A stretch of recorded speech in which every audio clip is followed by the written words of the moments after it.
Hey everyone, welcome to part 4. This is the last piece of the Rosie the Magnificent tutorial. This is going to cover the bridge.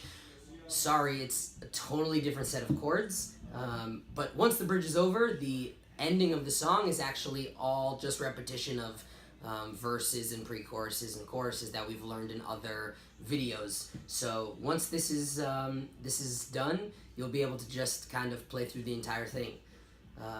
So the bridge comes in the middle of the song when Rosie finally gets on the train and she sings, "I'm sorry, James, I have to go," and the whole strumming pattern and rhythm of the song changes.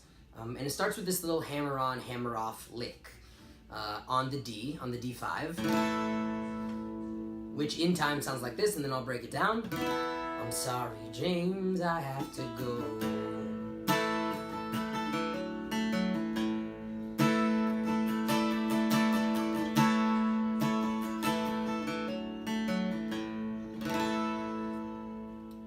So the lick is on the 5th string, on the A string. You're going to hammer on the 2nd fret, and then play the 4th string, the D string, and then play the 5th string again, and pull off with your pointer so that it's open, and then hit the low E. So like this. Try that.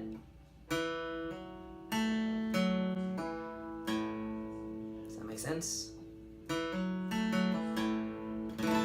So we're playing our D5, the same chord we've played many times. That's our home bass, that's our root for the song. "I'm sorry, James, I have to go." Now, we're gonna add our pinky on the high E string, on the 1st string, and then we're gonna put our middle finger down on the 2nd fret, right? It's a suspension, and now we're actually just playing our full D. It's not a 5. It's not the D5 chord, it's just the D major chord. So we'll do it slowly, and then we'll do it in time, but it sounds like this. "I'm sorry, James, I have to go."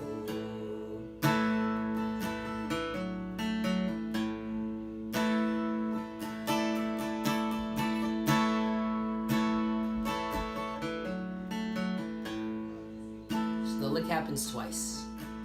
Let's try that in time. "I'm sorry, James, I have to go."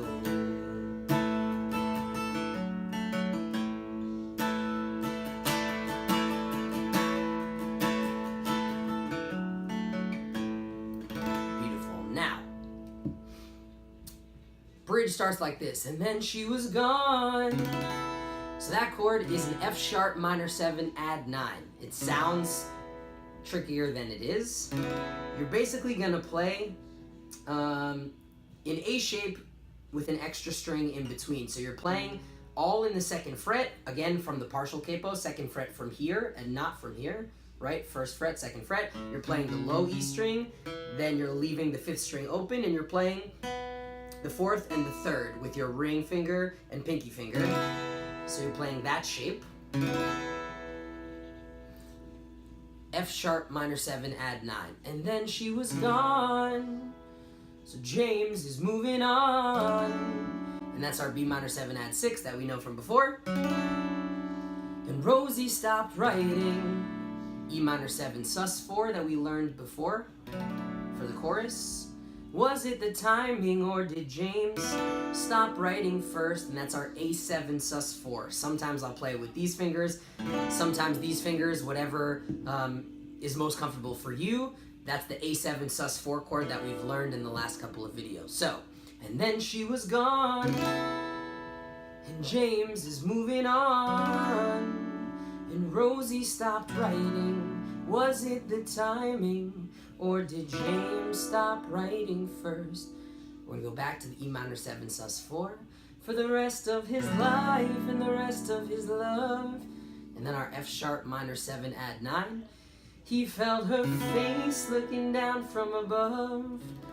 Now our G minor 7 add 9 is going to be exactly the same thing, slid up 1 fret. And it's kind of like a cool moment in the song when all of a sudden you're like, "Oh, I was definitely not expecting that." "He used to whisper in the night just to pretend like she'd heard." And now we have a D add 4.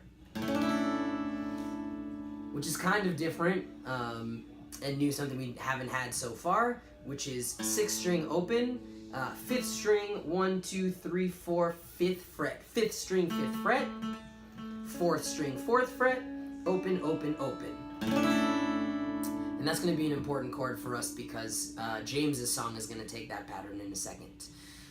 Okay, G minor 7 add 9. She used to whisper in the night just to pretend like she'd heard. And then we're going to repeat that. And he never wrote his song cause he could not find the words. Cool. Then we have James's song, and then there's the 40 years later section. So, strumming pattern sounds like this. And then she was gone.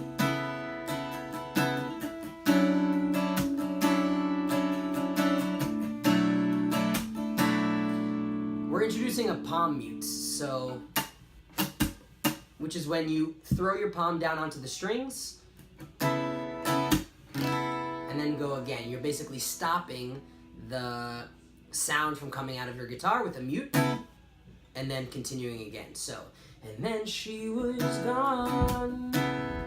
James is moving on. Hear it?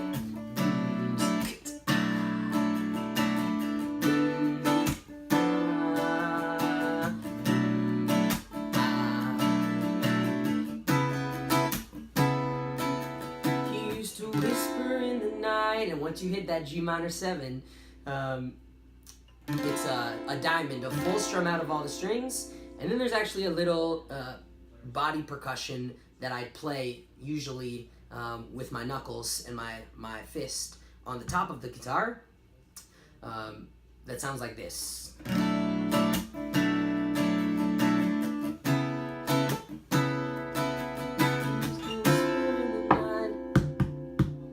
So it's a knock, ba ba ba knock. Cool? Used to whisper in the night just to pretend like she'd heard. If you're rhythmically challenged, you don't need to do that part at all. That's just a little accent that I do. We're here, right? With our D at 4, then we're gonna do it again. And he never wrote his song cause he could not find the words. Alright, so we're here on our D add 4, and we're going to do James's song, which is oh, and it's just the first 2 lines of James's song. We're not going to get into oh, we're going to save that for later.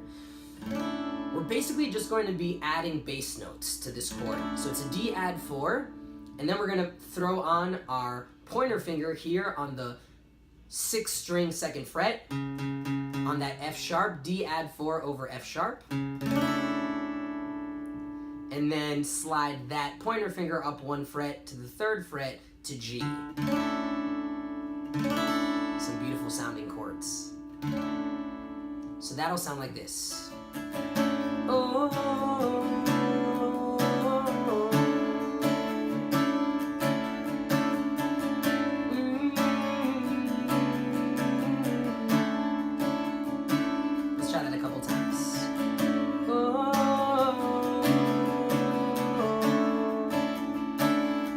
It's a lot of open strumming.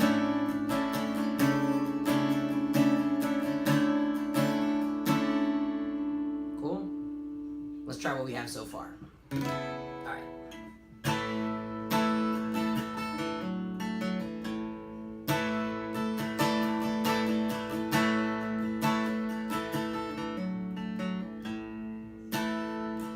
And then she was gone, so James is moving on. Rosie stopped writing. Was it the timing, or did James stop writing first? For the rest of his life and the rest of his love, he felt her face looking down from above. He used to whisper in the night just to pretend like she heard. And he never wrote a song cause he could not find the words into James's song. Oh,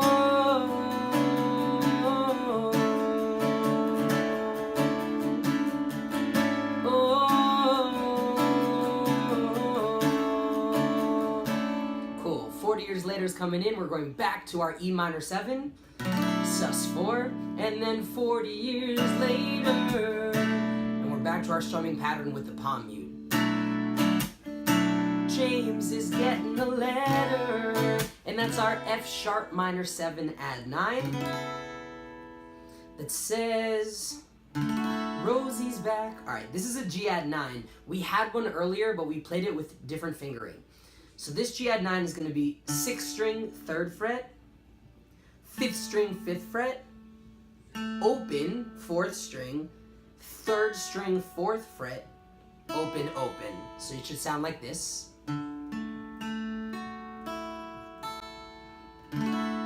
This is the same chord from na na na na na na na na na na na na na, if you remember that far back. Great, G add 9, and then we're gonna slide that up 2 frets to an A sus4. Chord changes even though we don't change our fingering. And then we're gonna play a B minor 7 add 6, but it's gonna sound like this. We're basically gonna slide this up 2 frets, and we're gonna take off our middle finger. So it sounds like that. You're only playing the 6th string and the 5th string, and everything else is open. So again, we're basically moving our way up the neck.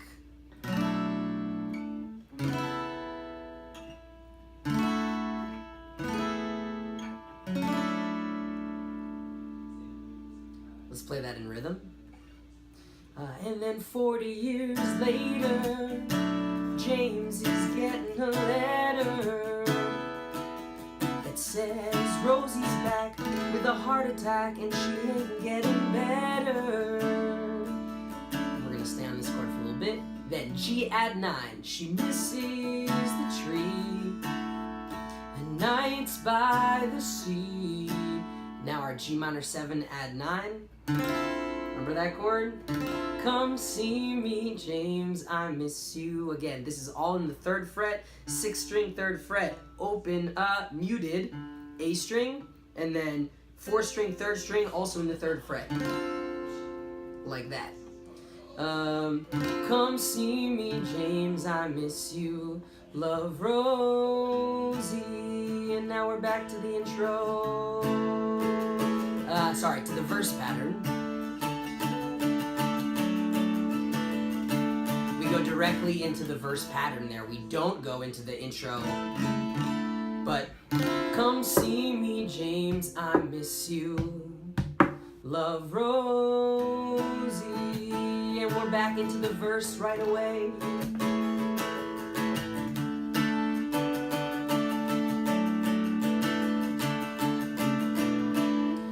You'll notice I do the knocks sometimes there, the percussive knocks. Misses the tree, nights by the sea. Come see me, James, I miss you. Love, Rosie. If you want to try and do those, I encourage you to do that. If you're a little bit creative and you want to try and do your own rhythmic thing to fill that space, I encourage you to do that as well. Definitely make it your own. Make it personal. So the rest of the song is stuff you already know. There's one time where we add that B minor 7 add 6 all the way up here, which is, we do our normal pre-chorus. James, I never made it. I'm just a washed up parlor act.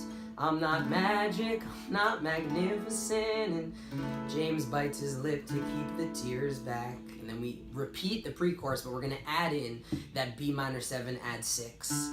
Then Rosie falls to fits and starts to slip away, and it's like this real climactic moment because she's dying. And so we're gonna play that B minor 7 add 6 that we got in the bridge all the way up here at the very top of the neck. Starts to slip away and James cries, Rosie, I've lost you twice now, I won't let you go. No, not like this, no, not today. And we're right back to our normal pattern for the pre-chorus. She took his hand and he thought he heard her say. And then we have a Rosie section. James leans down and whispers soft the words he finally knows. And we go through the song with all the parts that we've already learned. So, that is the entirety of Rosie the Magnificent If you have any questions, please do not hesitate to reach out. You can get in touch with me on my Facebook page, via my website. I have a contact page, and you can reach out with any questions. Piece these videos together. Make sure you have them all open so that you can kind of go through section by section and figure out which part of the song belongs to which tutorial video. Please do not hesitate to reach out if you have any questions.